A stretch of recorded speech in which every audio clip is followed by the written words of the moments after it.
আসসালামু আলাইকুম গাইস। এই যে মসজিদটা দেখতেছেন না, এটা হচ্ছে আমার কফিলের ভাই। এরা সবাই ভাই মিলে একটা মসজিদ দিছে।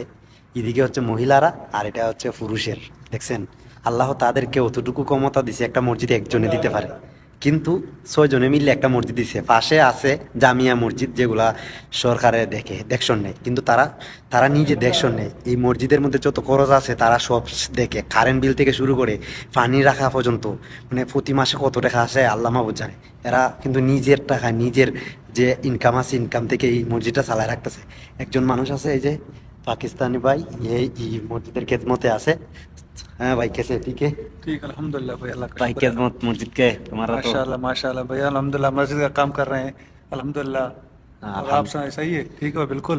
আলহামদুলিল্লাহ। सलाम अलैकुम। ওকে, শুক্রান। भाई হ্যাঁ, मैं तकबीर दूंगा দেখছেন ना। এই ইদারে কাম করতেছে, ভালো আছে, আমার অনেক হেল্প করে। নতুন মানুষ আমি আইসি কেনে, সবকিছু মিলাই ভাই দোয়া করবেন। আল্লাহ তালা ভালো একটা জায়গার মধ্যে রাখছে। মসজিদের পাশে দোকান, দূর মেরে নামাজও আসি, আবার নামাজ শেষ হলে পরে দোকানে চলে যাই। গাইস, যে কথাটা বলতে চাইছিলাম, দেখেন তারা যে এত আরাম এবং আয়েশ করে নামাজ আদায় করে, তাদের নামাজ কি কবুল হয়?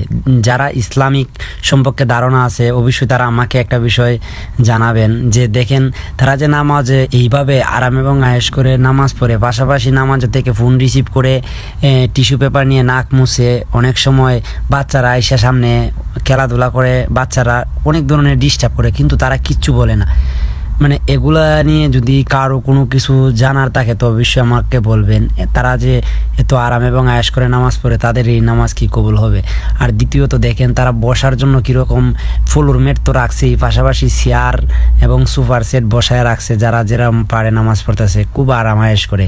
এসি তো আছে অনেকগুলা, আর লাইটিং এবং ডেকোরেটর তো আপনারা দেখতেছেন এই ভিডিওর মধ্যে। এই কথাগুলো বলার কারণ হচ্ছে আমাদের দেশে অনেক মানুষ আছে, তাদের মসজিদে ফ্যানই চালু করে না, কারণ তারা বলে গাম জড়াইয়া নাকি নবীরা নামাজ পড়ছিলেন, তাদের পরিশ্রমের ফল নাকি সুমিষ্টি হয়। তাই তারা বেহেশতে যাওয়ার জন্য কি করে ফ্যান চালু করে না, তার কষ্ট করে নামাজ আদায় করে, যেন আল্লাহর কাছে কবুল হয়। তো আমি আপনাদের কাছে প্রশ্ন করি যে আপনারা যে ফ্যান অফ করে নামাজ আদায় করেন, এটা আপনারা কোথায় পাইছেন? তো তাদের সাথে যদি সৌদিদেরকে যদি বলি যে এইভাবে এইরকম কাহিনী, তারা বলে তোরা তো শুনে মুসলমান, আমরা দেখে মুসলমান, আমাদের বুজুর্গরা বা আমাদের বাপ দাদারা কিভাবে নামাজ পড়ছে আমরা দেখেছি, এগুলো আমরা দেখে শিখছি, আর তোরা শুনে মুখস্থ করে শিখছস। তাই তাদের সাথে আমরা এই বিষয়ে কিছু কথা বলতে পারি না। কিন্তু যারা এরকম কথা বলে যে নামাজ এসি চালু করে পড়া যাবে না, ফ্যান চালু করে পড়া যাবে না, আরাম আয়েশ করে পড়া যাবে না, ঘাম ঝরতে হবে নামাজ পড়লে, তো যারা বলে তারা আসলে কোথায় পাইছে বা তারা কিভাবে জানে, আল্লাহ ভালো জানে। তো সব কিছু মিলে ভিডিওটা কেমন হয়েছে অবশ্যই জানাবেন। আর যদি কোনো ভুল হয়ে থাকে অবশ্যই ক্ষমা করার দৃষ্টিতে দেখবেন, কারণ আমি এই বিষয়ে ইসলামিক সম্পর্কে এত ধারণা নাই, তাই কিছু বলতে চাই না।